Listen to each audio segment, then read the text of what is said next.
Hey, Utah Mammoth fans, Tusks up, and welcome into another Utah Mammoth Daily update. So, Mammoth picked up their first win of the season, and it was on the road.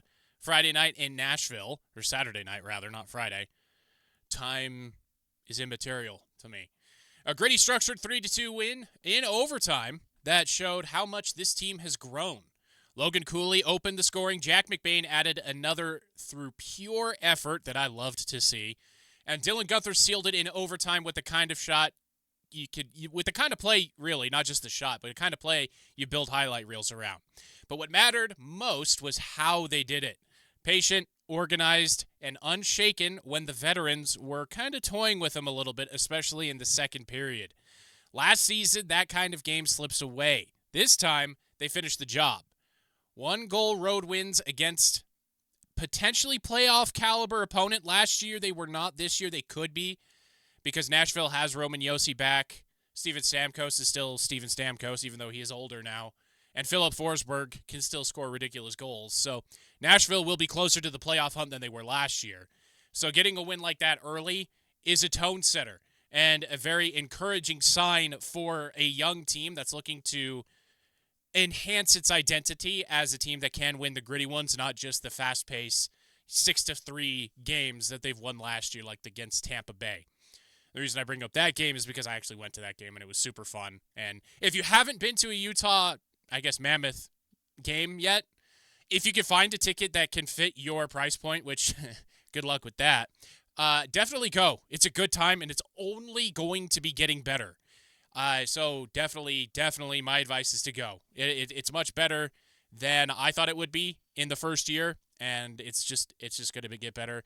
And my names for the sloped seats are like basically they look like, that would be Wasatch on one side and Ochre on the other, just because we've got the Wasatch Mountains and the Ochre Mountains here in Utah. So why not lean into it even further and confuse people that are new to this state? Not necessarily confuse them, but maybe educate them a little bit on the geography and topography of Utah. I think that'd be pretty cool. But anyway, I digress. Let's keep it rolling here. Let's talk about the kids. Logan Cooley's first goal of the year came off a perfect odd man rush, a textbook, just wonderful goal from Dylan Gunther, getting down the ice fast. The defense committed to him. Logan Cooley just came up, and you could see, if you could read mouths and read lips, Logan Cooley on the celebration pointed to Dylan Gunther as he was skating over after the goal and said, nice blanking goal, or nice blanking pass. It really was. Logan Cooley just had to finish it, and he did perfectly. He popped it over the goalie's mitt and into the net. It was chemistry. It wasn't just skill. Two players reading each other like veterans, not newbies or rookies. That was great. I loved that goal. That play summed up everything this franchise has been building toward: speed, precision, and trust. Gunther's vision created it. Cooley's poise and speed finished it. And you can already see the makings of a true top-line duo. Maybe even the future faces of the franchise.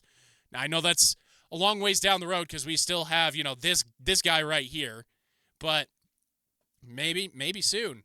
ESPN's breakout rankings had both of them circled as players poised to explode in 2025-2026. Through 2 games, they're proving that projection right on cue. They also had J.J. Peterka as one of those breakout candidates too. He has yet to score a goal, but you can see his impact on the team just with the way he skates and also his speed. I would like his attention to detail to be a little bit better, and he does kind of hang on to the puck a little bit too long, but that's stuff you could coach and change up pretty easily. So I'm not too worried about J.J. Peterka having 0 goals through 2 games. But that game was a lot of fun. It really was a lot of fun. And not just for the guys that got up on the score sheet. The unsung heroes. Star power wins headlines, but depth wins hockey games, and that's what pushed Utah over the top in Nashville. Jack McBain, he did show up on the score sheet, but his goal was pure blue-collar effort. He fought through traffic, stayed on his edges, and crashed the net like you would expect him to do.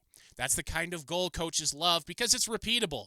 It's not a one-off. It's not an odd man rush that you don't know if you're going to get or not. It's just getting the puck into the mucky muck and knocking it into the goal. On the back end, Mikhail Sergachev, just a workhorse. He logged over 25 minutes and controlled the defensive rhythm. He broke up multiple rushes with textbook positioning and kept the breakout clean.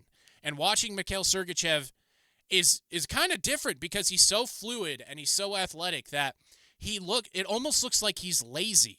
He's like there's no effort there, but it's just because he reads the game so well and he has the athleticism to just get to wherever he needs to go that it almost looks like he's being lazy, but he's not. It's so interesting to watch. And between the pipes, Karel Vejmelka looked sharp. He did give up 2 goals, but he was calm under pressure, square to almost every shot, and composed in overtime. Even though Utah really dominated possession in overtime, Utah didn't really need to call his number all that much. He didn't need to steal the game. He just needed to anchor it, and he did exactly that. Veggie is looking really good to start the season. Giving up 4 goals in 2 games isn't ideal, but he has looked really good. The goals that have been allowed have been defensive lapses, not necessarily misplays by Veggie. So looks like goalie is looking pretty good here early in the season as well. And so this one didn't just give Utah 2 points. It gave them belief. You could see it after Gunther's overtime winner. The bench reaction wasn't surprise. It was, yeah, this was coming. They expected the result. They expected how they were playing towards the end of the third period into the overtime period that, yes, we're just going to win. We know we're going to win, and we're not panicked. That was great. That's the difference between hoping that you're going to win, maybe you'll get a lucky bounce, and knowing what to do. Trigny's structure is holding. The lineup balance is real. Almost. They're still mixing and matching as all teams do, and the young core is growing into its responsibility instead of shrinking from it, especially with Cooley and Gunther coming out onto the penalty kill, especially when the penalty kill ran long in that second period when Nashville's veterans were teaching the young guys some lessons about keeping your feet moving, getting into the right place, knowing where the referees are to get the call that you want. That was going on a lot in the second period. And Utah had their frustration show a little bit because they weren't getting on the puck, because they were constantly on the penalty kill. But the penalty kill was fabulous. And so winning a tight one on the road might not seem like a headline moment, especially early in the season. But for this franchise, it's almost foundational. This team is learning how to finish. And that's when things start to get dangerous for the rest of the Central Division. So there it is. Cooley and Gunther connecting for their first highlight of the season. McBain doing the dirty work, and Utah earning a confident overtime win. This has been Utah Mammoth Daily. I'll be back tomorrow when the Mammoth turn their focus toward the Blackhawks as well as their first home game of the season. Tuss up, and I'll see you then.